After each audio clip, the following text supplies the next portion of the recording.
Hey everyone, I'm Ashes, And I'm Will. and And this this is is Ashes Ashes and and Will Will Do Do Disney. Disney. Each week, one of us will tell the other the history, facts, and stories behind the rides and attractions of Disney that have made special memories for generations. Keep in mind that Ashes and Will Do Disney is not affiliated with or employed by the Walt Disney Company, and our views and opinions do not reflect theirs. Now it's time to sit back, relax, and put on your ears because it's time for Ashes and Will Do Disney.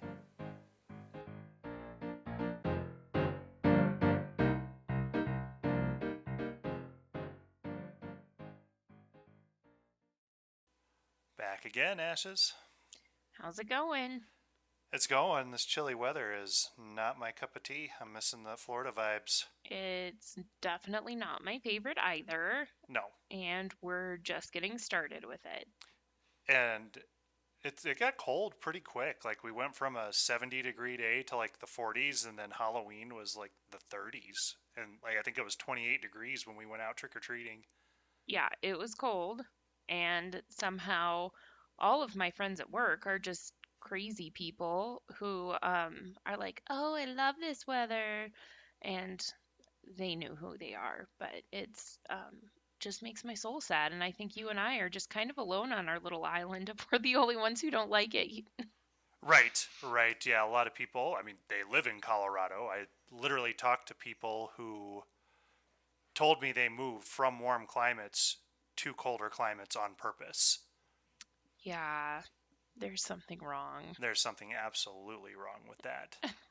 So let's warm our souls up by doing a little Disney talk. Sounds good. I found a BuzzFeed quiz that was just posted a whole 2 days ago. So, Oh wow, so that's pretty new. yeah. And it says, this Disney trivia quiz made me look stupid, and I'm a pretty big Disney file. Oh man, and you and I are both pretty foggy brained from the cold right now, so Yeah. if it made this guy look stupid, I'm a little concerned right And I now. already took it, but we know how I do a trivia I don't sometimes. feel like you're a fair gauge for if it's hard or not. Okay, rude, That was but rude, but it's also true. still rude. Our animals are literally just running around trying to knock the house down, I think. Apparently. Anyways, you ready to get started? Yeah, let's go ahead and get going. Okay. So, which of these Disney villains did not die at the end of their first movie? Okay. Now, I can tell you because I already took this quiz. I'm pretty sure all of them are referring to their cartoon movie, like original. I would assume cartoon original. Yeah, because so your choices are Cruella de Vil, Okay. Gaston, Maleficent, or Gothel, of which two of those have, like, Cruella didn't die. She went to jail, right? is that your choice? Yeah, I'm going to say Cruella. Correct. Yes. Okay. What are the underground tunnels at Disney parks called? Ooh, I know this, but I don't know it. Oh, see, I knew it. I've heard it before. Tell me the choices. Okay. Utilidors, Tinkerbell tunnels, the dungeons, and Magiportals. Hmm. I know I've heard it before, but I'm going to have to guess. I'm going to say Utilidors. That's right. All right. Yeah, I knew that one. Although I do think Tinkerbell tunnels is a total missed opportunity there. I mean, you think it'd be a more magical name, Yeah, but but okay. clearly not. I did not know this one. Which snack food was invented at Disneyland? Cheetos, Doritos, Fritos, or chocolate covered pretzels? Chocolate covered pretzels?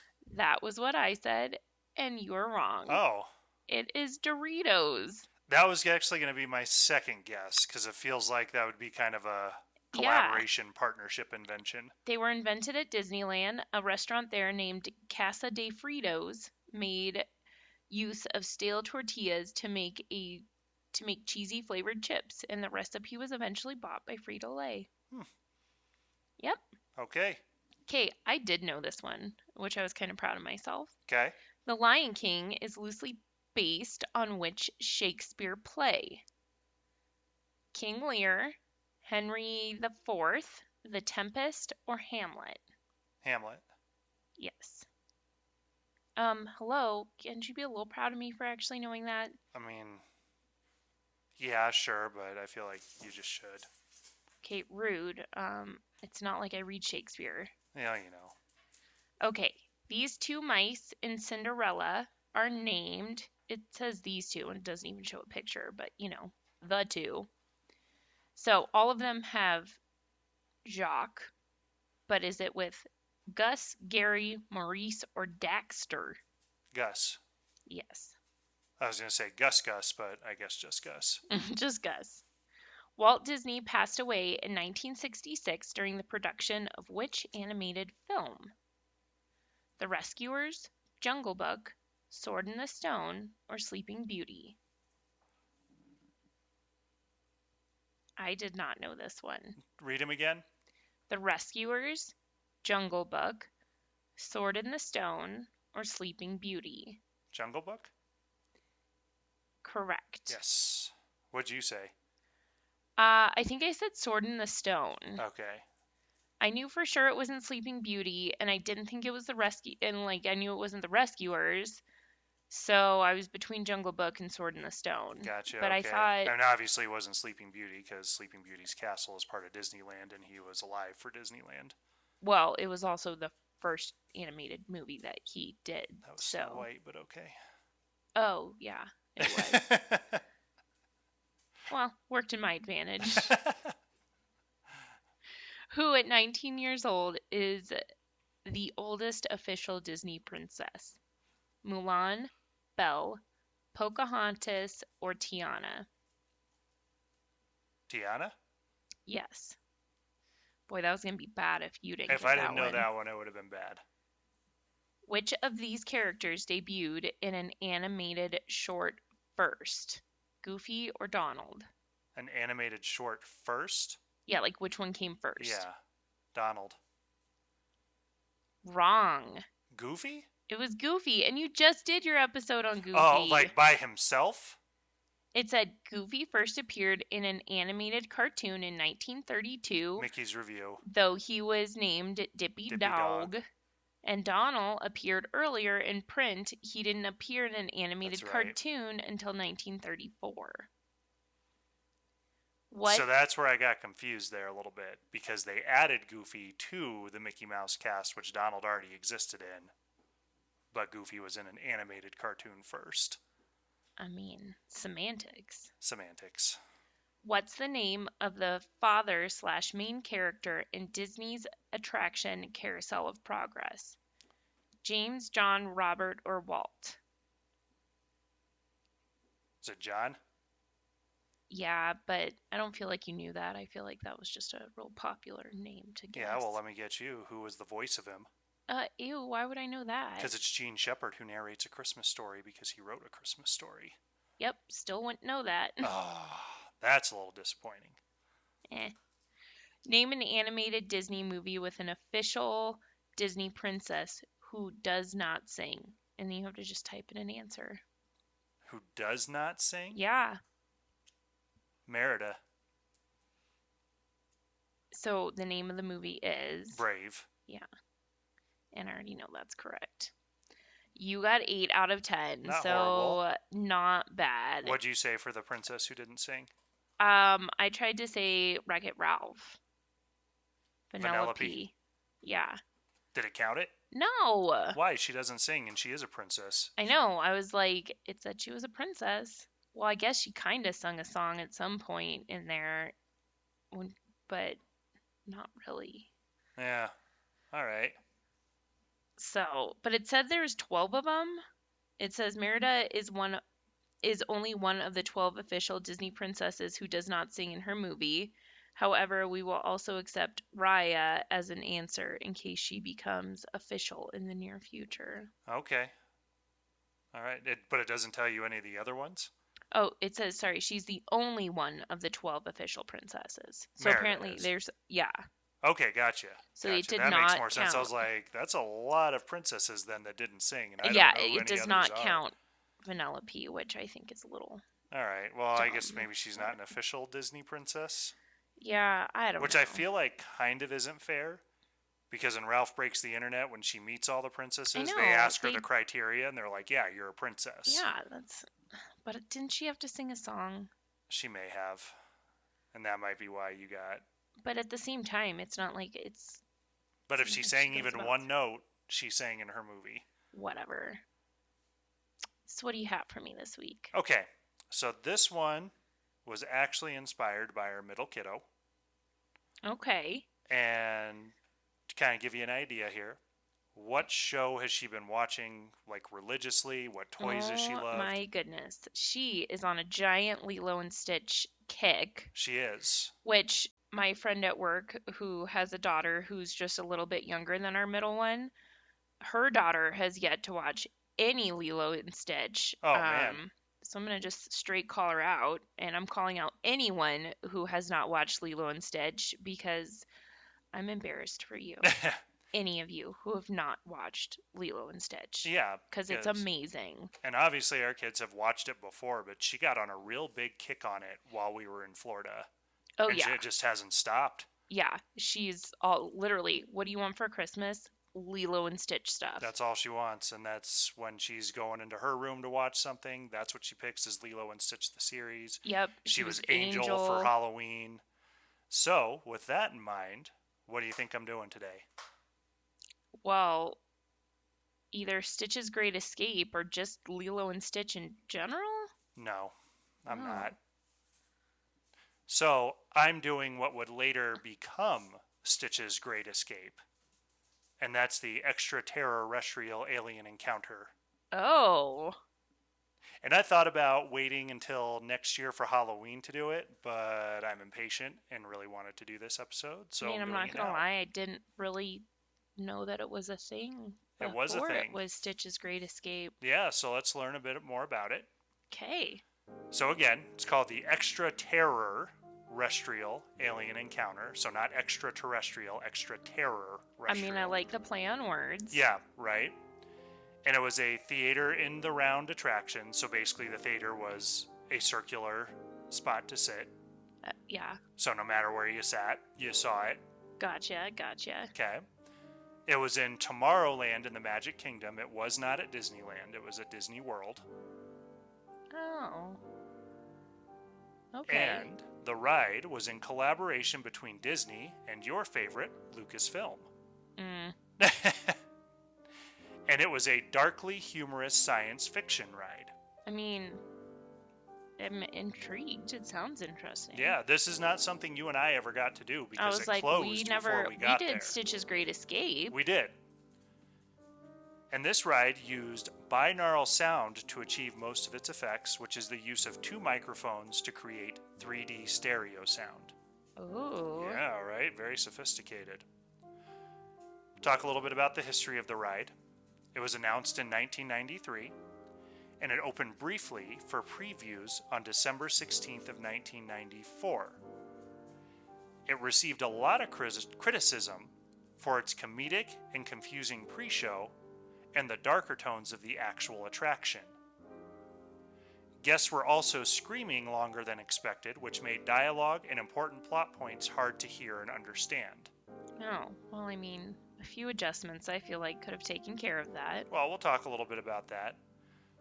So when you talked about Tower of Terror, that was supposed to be like Michael Eisner's big stamp on the world. Oh, Michael Eisner. Well, Michael Eisner was really big around this ride as well. He would be. So Michael Eisner closed the ride in January of 1995 for retooling because Eisner said the attraction was not intense enough. Oh, okay. Did he, had Michael Eisner ever gone to Disney World before he, I don't know, became the CEO? Probably.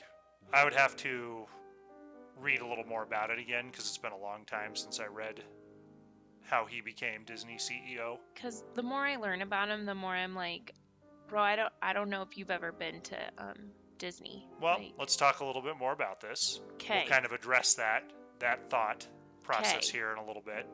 I don't know about this guy. So during the retooling process, the second pre-show was designed to be more sinister in nature to match the rest of the show. Okay. The pace of the show was reworked to keep up with guest reactions. That's good. So they kind of slowed it down to allow for people to be scared before they started talking again. Yeah. So the attraction officially opened on June 20th of 1995. Okay.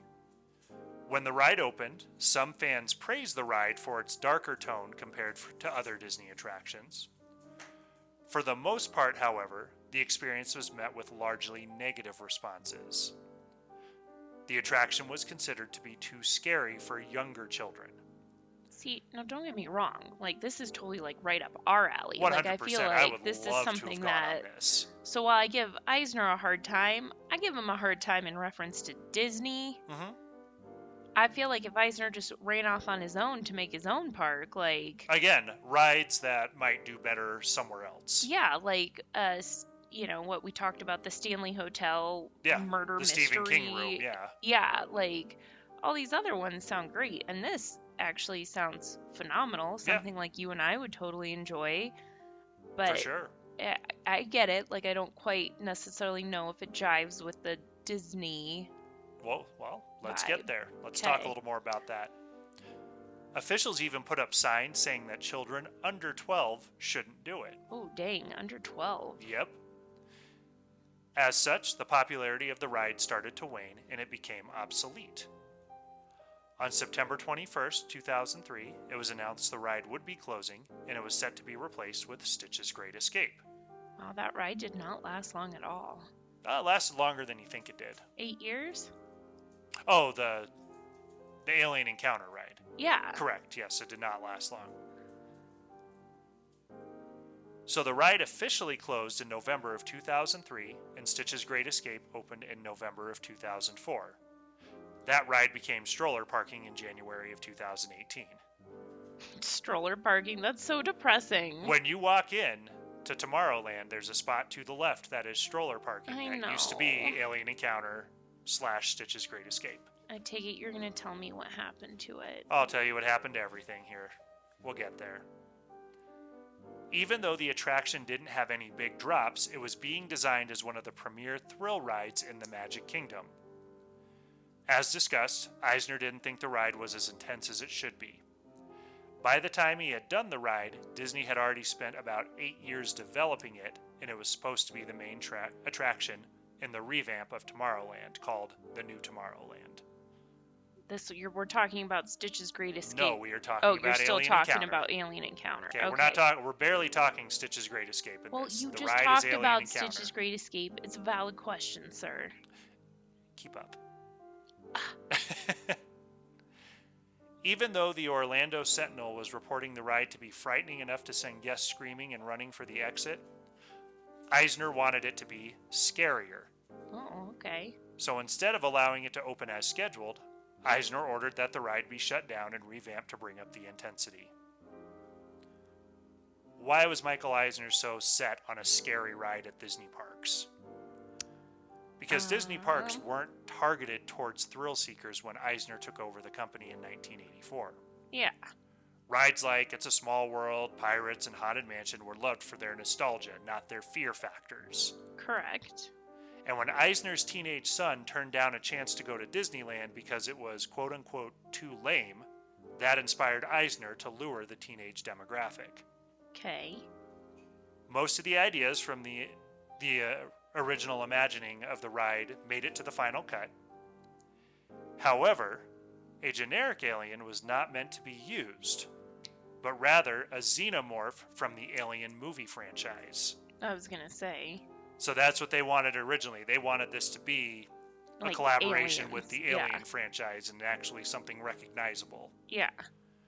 So while this seems like an odd pairing, Disney and a violent R-rated movie franchise, it was actually years in the making, as Disney had almost made an alien-themed ride in the 1980s called Nostromo. The idea behind Nostromo would see riders shooting down xenomorphs with laser guns. Okay. Even though Nostromo never made it past the design phase, a xenomorph found a home in the Great Movie Ride, in which a scene is recreated where Ripley has a showdown with the xenomorph. And that's when you're going through the little train ride and like the alien pops down through the ceiling. Oh, yeah, yeah, yeah. When the Great Movie Ride was a success, Disney looked into more opportunities to work with the Alien franchise. It was believed that Walt's idea of the future hadn't aged well since the park opened, so a remodel of Tomorrowland was put into full swing. Tomorrowland 2055 would have guests walk into an intergalactic alien spaceport. And Eisner was 100% behind the Alien Encounter ride, and it's believed that if there hadn't been detractors behind the scenes, an Alien franchise ride would have opened in the Magic Kingdom. Okay. Many of the tenured Imagineers felt that aside from an R-rated movie ride not fitting in, it also contradicted Walt's optimism for the future. So that kind of goes with your thought of, this doesn't fit in, while it might be cool somewhere else. Yeah. There's it's not a lot really of, a Disney thing. Some of his ideas, like, I do truly like, but right. I just... It doesn't fit in with Disney culture. It does not fit in with Disney. Since the Imagineers couldn't convince Eisner to squash the project by themselves, they enlisted the help of George Lucas, who had been helping out as a consultant for the Indiana Jones ride at Disneyland. We don't talk too much about George Lucas, don't worry. Fine, I don't like him. But Lucas also thought the Alien Encounter ride that Eisner envisioned was too intense for a family-friendly theme park. Lucas said he would collaborate on the ride if it was toned down and xenomorph-free. With Lucas on board, Eisner was willing to let go of the Alien franchise inclusion, and ExtraTERRORestrial Alien Encounter went into development. Even though Disney put signs up warning that it was not a family-friendly ride, parents still took their small children on. And children usually left the ride in tears. I mean... It was even reported in 1996 that a 9-year-old boy was even too scared to get an ExtraTERRORestrial t-shirt from the gift shop.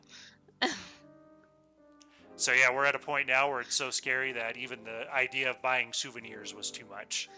Oh, man. Carol Ann Marling, the author of Designing Disney's Theme Park, stated, "This is the first time in a Disney park you're really authentically scared." The ride was divisive as families with young children hated the ride, but the teenage demographic that Eisner was aiming for loved the show. I mean, that's good, I guess. It makes sense. Yeah. Let's talk about the details of this attraction. Okay. So the basic premise of this ride, let's talk about the first pre-show. We talked about how they had to revamp it because Eisner didn't think it was intense enough. Yeah. Lots of people looked at it and went, this is confusing, it's funny, it doesn't fit in with the rest of the darker tones. Yeah. So the first pre-show, there's a group of friendly aliens that are showing off their new teleportation technology from a company called XS Tech. Okay. The company's chairman, L.C. Clench, played by Jeffrey Jones. We won't talk too much about him because he did a lot of bad things. We're not going to get into his discrepancies. Oh. The corporate philosophy of excess is, if something can't be done with excess, then it shouldn't be done at all. Okay. During the pre-show, there were other events happening that were displayed on TV monitors. These events included Mission to Mars, History or Hoax, a tribute to the ride that used to be there, Championship Pet Show, and the Walt Disney Company's Pan-Galactic Stockholders Meeting, featuring a holographic transmission from Lunar Disneyland, the happiest place off Earth. Oh. I like that the happiest pet show? Or would you say the baking champion? What did you... Championship Pet Show. Yeah, Championship Pet Show. I liked how that one made the cut in there. That made the cut. But halfway through the demonstration, things go sideways. They accidentally transport a carnivorous alien to Earth. Oh, darn it. When the lights flicker off, the alien starts attacking guests. But remember, Michael Eisner did this ride and said, this stinks, it's not scary enough. Okay. So the second pre-show has guests proceed to an area where they meet an excess robot known as Simulated Intelligence Robotics, or SIR for short, voiced by Tim Curry. Ugh, love it. And it was originally called the Technobotic Oratorical Mechanism Series 2000, or TOMS 2000. Okay. Which was also voiced by Phil Hartman. The robot demonstrates the company's practically painless teleportation technology using a cute alien animatronic named Skippy. Skippy is transported a short distance across the room. When he gets to his next teleportation pod, he is charred and burned in the second spot, suggesting that the technology is flawed. While sending Skippy back across the room, Sir pauses the process to show that the technology can suspend subjects in teleportation indefinitely. The main attraction, so after the pre-show. Okay. Finally, guests are seated in a harness within the circular theater. Okay. There's a teleportation tube in the center. Clench and two employees, Spinlock, played by Kevin Pollak, and Dr. Femur, played by Kathy Najimy, are communicating live from across the galaxy. The initial idea is that a guest will be teleported to meet Clench. Instead, Clench is inspired to transport himself to all of the guests. Clench's impatience and the unexpected change of plans sent the teleportation signal to an unknown planet. Instead of Clench, a large, winged, carnivorous alien was transported. As the lights flicker, guests see that the teleportation cylinder has been shattered and the alien has escaped. Then there's a power outage that sends the theater into total darkness, as guests sit strapped helplessly to their seats. A maintenance man tries to fix the power, but instead gets mauled by the alien. The alien streaks fill the room, and a spray of fluid hits the guests in the face, meant to give the sensation that they've just been sprayed with blood. Ew. After the spray of fluid, the guests feel their seats rumble as the alien makes his way through the crowd. During this time, guests feel the alien's breath and drool on the back of their necks. Ew. When the power finally comes back on, two excess techs manage to get the alien back to the broken teleportation tube. Overpowering the tube causes the alien to explode right before the tube is closed. The guests are released from their seats as techs bid them farewell and try to figure out where Clench was transported to. We know this ride shut down. Yeah. I mean, it does seem a bit intense. My sister and my grandma have gotten to do this attraction. Oh, okay. And my grandma said it was scary. Yeah. So... Well, you'll have to ask your sister about it. Yeah, for sure, because she'll be able to talk a little bit more about it, because I know she definitely did it. Yeah. So although Disney never said beyond waning popularity why they closed the ride, it was obvious that Stitch's Great Escape was designed to reach a wider audience. Yeah, for sure. Because ExtraTERROrestrial was designed to lure in a teenage demographic and a thrill-seeker demographic. Yeah. So it was very niche. They were trying to get more people to be in the area. So Stitch's Great Escape kept much of the technology and effects from Alien Encounter, but instead of getting spattered with blood, Stitch burps in your face and it smells like chili dogs. Although Stitch's Great Escape lasted for 14 years, trading in the thrills of Alien Encounter for Stitch's mischief was perceived as obnoxious. Oh. Attendance for Stitch's Great Escape was slow in 2010, so it transitioned to a seasonal operation before closing in 2018. Oh. And when it closed, they just said closed indefinitely, but they wouldn't say it's officially done. But then pictures started to surface of the Stitch robotics being dismantled, which pretty much sealed the fate. Even though Alien Encounter had been closed for so long, the closing of Stitch's Great Escape was still seen as a loss, even though it wasn't very popular. It was a way for fans of the original ride to have something to hold on to with the general experience and use of the technology. I mean, I liked Stitch's Great Escape. I didn't realize it was that much of like a loser ride. Yeah, I know. And what I didn't like was, I was even talking to our oldest about this. When she got to go to Disney World for the first time before our first cruise, the ride was still open. Stitch's Great Escape was. Yeah. But you have to be 48 inches tall to ride it, and she wasn't 48 inches tall. I was like, we didn't get to go. She was too short to get on it because of the harnesses that come down. Yeah. Now, we did that ride once on our first trip to Disney World. And my biggest memory from doing Stitch's Great Escape was not so much the experience. It was fun. You feel Stitch run around. Yeah, he burps in your face. They blast you with air and it stinks. Yeah. But my biggest memory from that is when the harness came down. I wasn't all the way seated in my seat when it started to come down, that it started coming down on my head. And it's a big old harness, and it's pushing Yeah, down, and that's I'm right. not strong enough to fight back on it. You know, So I had that brief moment. I was like, this is it. This this is is how the I go, end. is on a Disney ride. This harness is coming down on my head. But I don't know what I did, but I shifted just right finally that the harness went over my shoulders, and we had fun from there. Yeah. I don't know. I think it's just because more so it's probably just like Lilo and Stitch has always been one of my favorite Yeah, movies, so losing the ride associated with that movie makes me sad. yeah.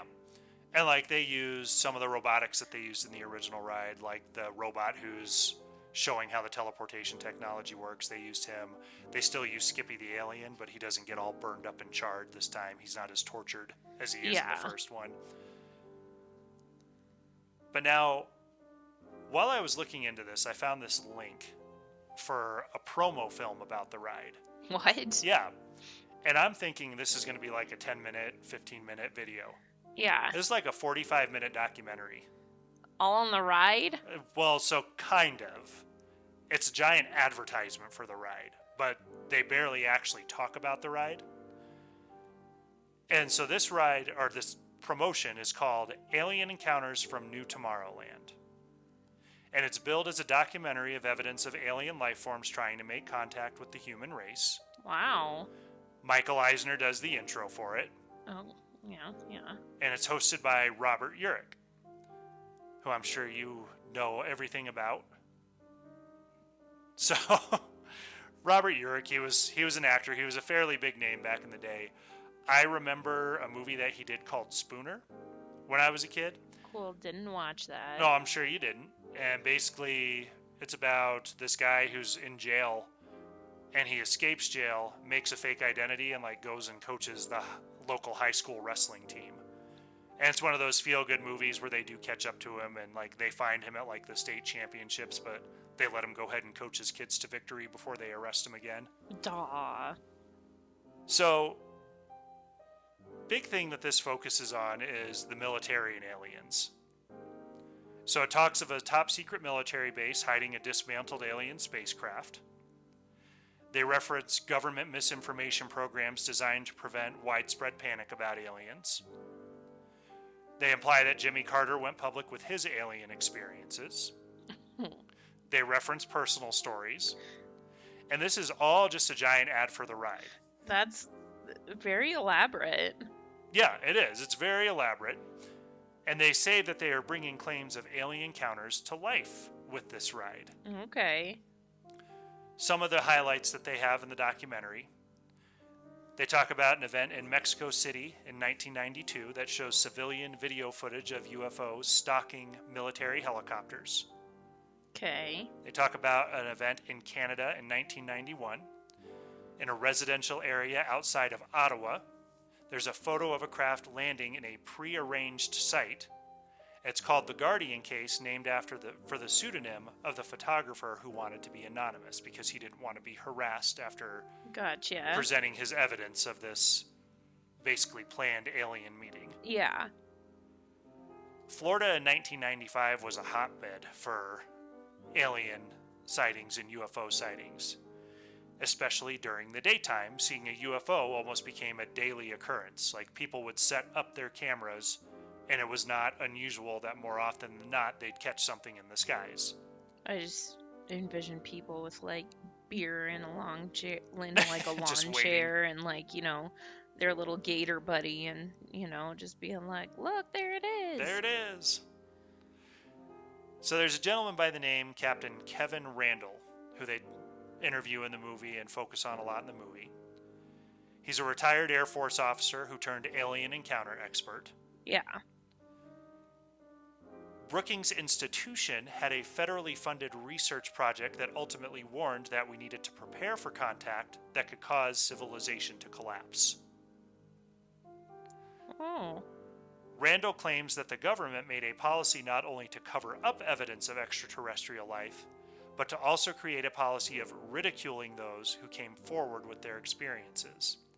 The idea basically being that people would keep their mouth shut for fear of being made fun of. Yeah. There's another gentleman featured in the documentary. He's retired Army officer Clifford Stone. He started to investigate UFOs and aliens while still serving in the Army, and he was given a lawful order to stop looking into it, an order which he ignored. Ignoring the order... Oh, go ahead. I just said of course. Of course. Ignoring the order resulted in him having to be psychoanalyzed. And he was given orders not to write to Congress and not to talk to the media. He once again ignored his orders. He felt they had no right to deny him disseminating the information. But there's this big question that they answer in the documentary of, why are aliens even coming to our planet? Because in the grand scheme of things, we're actually relatively obscure. Yeah. And according to the documentary, we invited them here. Oh. The invention of the atomic bomb is credited as the catalyst. The brilliant burst of energy was the cosmic calling card letting the universe know that a small, somewhat insignificant planet had developed an extremely powerful technology. And not too long after the atomic bomb was invented, UFOs seemed to really ramp up in 1947 all across the country. The military made only one statement, and that was that the UFOs were not in any way connected to any secret developments from the military. Obviously, the Roswell crash is covered in this documentary. I really just feel like this was Eisner being like, look guys, I can make movies. Like... Well, and it's straight up just a documentary. Like, it's got the UFO experts talking about things. It's got some footage of UFOs. Like 45 minutes to advertise for a ride? Minutes. Well, let's just keep going here. So looking at Roswell. So while the widely accepted cover-up story is that the crashed UFO was actually a weather balloon, there are reports that the government did announce the recovery of a flying saucer, and then several hours later they retracted the statement and that it was just a weather balloon and that the officers made a mistake when they said flying saucer. Oh, okay. Not to mention, many witnesses claim to have seen the craft as well as the bodies of the alien pilots. The military supposedly started developing their aircrafts to look like UFOs that they had seen as a means to infiltrate the alien tech. So basically take these crafts up that look like the spacecrafts that they've seen, so that way they can fly alongside going unnoticed, essentially. Yeah. In the mid-70s, it's claimed that aliens were changing the coordinates of missiles to hit a different target. And in September of 1991, Space Shuttle Mission 48 did a live broadcast of the planet's horizon, and many viewers claim to have seen an alien ship in the coverage. NASA doesn't acknowledge the incident. In general, the documentary is making it out as extraterrestrials are a sinister threat to the planet, and their presence is involved in a massive cover-up. So come to Disney World. Ride our ride. Then they go into a segment where there's personal stories about alien encounters, so civilians doing the like, I done seen the lights shining in my backyard. Yeah. Things like that. Then the documentary finally ends with a small preview of the attraction stating that the ride takes science fiction and makes it science fact, and is billed as a way to prepare humans for an actual alien encounter. That is absurd. It was quite the production there.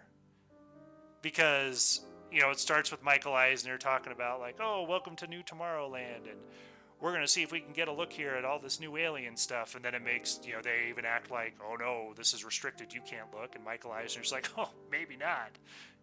Trying to be all cutesy-wootsy about it. And then Robert Urich kind of goes into all the like, here's all the government cover-ups that we've done. Here's people that worked for the military that are telling us there's a cover-up. And at the very end, here's a quick brief preview, and it's to prepare you for what you can do. Who watched this thing? I don't know. It aired in 1995, though, before the ride actually came out. Aired where for 45 minutes? Who paid it there? There was no YouTube. Well, no, I mean, it's on YouTube now. That's where you can watch it. Well, I know, but who paid attention for 45 minutes? I'm not going to lie, not me, because I skipped through a lot.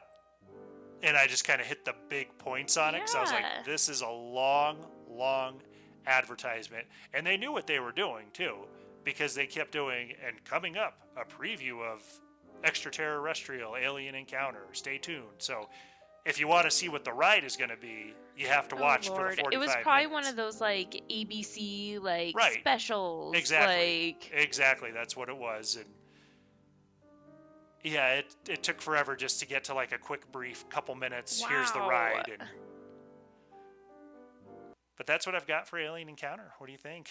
Well, now I just want to learn more about Lilo and Stitch. I mean, I'm sure we'll do that eventually and actually cover that ride and a little bit more that goes into that. Yeah, because I have lots of questions there. But this was cool because I honestly didn't really know that this ride existed. Yeah.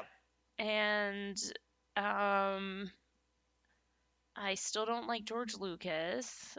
Well, we barely talked about I him. know, but he came up, so I just gotta put it out there.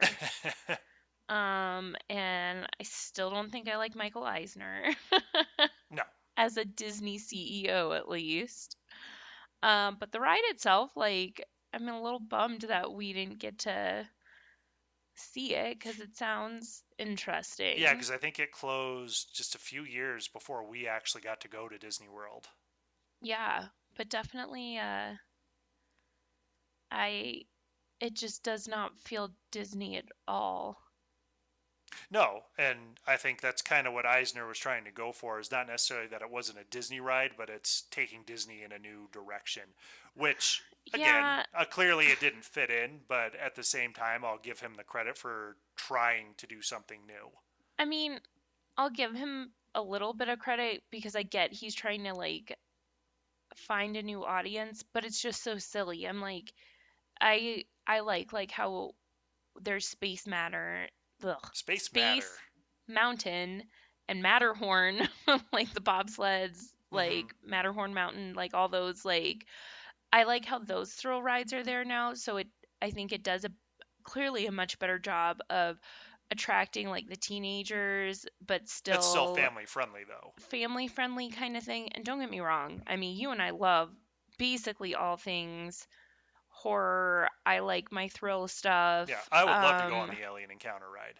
Yeah, I but think it sounded really it's cool. not Disney, and at some point it just to me it doesn't make good business sense because when you try to cast your net too wide, you're just not Well, and I feel it's like, not going to work because nobody's going to want to pay enough money.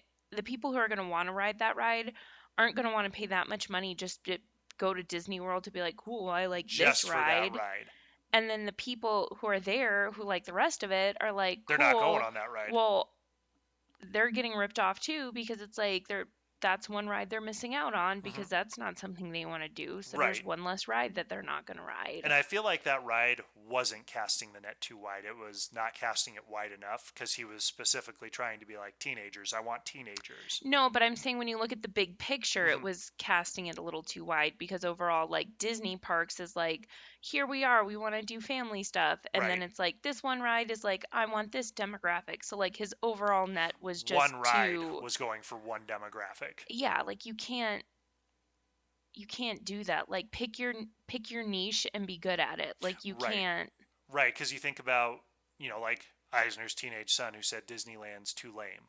Okay, so now you've got this ride that teenagers love, but they're still going to think the rest of the park is like, lame. maybe Eisner could have done, you know, just been more successful if he was the CEO of like Universal or something. I just, I don't know. He's Disney, I don't know. It's different. It is. It is. But that's the thing I love. Like, Disney is different from Universal. And I think that's great because Universal doesn't try to be Disney. It's a Disney's different not trying to audience. be Universal. Like, they have two different Right. audiences. And like when we've gone to Universal, We've we done will both. go to Universal again, I guarantee. But I go to Universal for a different experience than Disney. And I'm not comparing it to Disney. No, I don't want the same things when I go to those No, parks. I'm specifically Like, going there because they have this thing that I like. I don't want it to be the same thing. Otherwise, I'd just stay at Disney. yeah. So, I mean, definitely interesting to learn about, but I can definitely see why it closed and did Mm-hmm. not fit. Right, and I think that's the big thing is it just didn't fit. Yeah. Because you look at like Tower of Terror and Haunted Mansion, those are spooky rides, but they're not fear-inducing rides. Yeah. And, I mean, obviously there's the thrill aspect of Tower of Terror, but it's not designed to scare you. No, it's different. Like our 6-year-old, for example, loved Tower of Terror. Right. Homegirl would pee her pants on that one and Right, which would is why they be put a sign like, up that this said don't is, take anybody under 12. yeah, like she would not have fun on that. That's not fun. Yeah.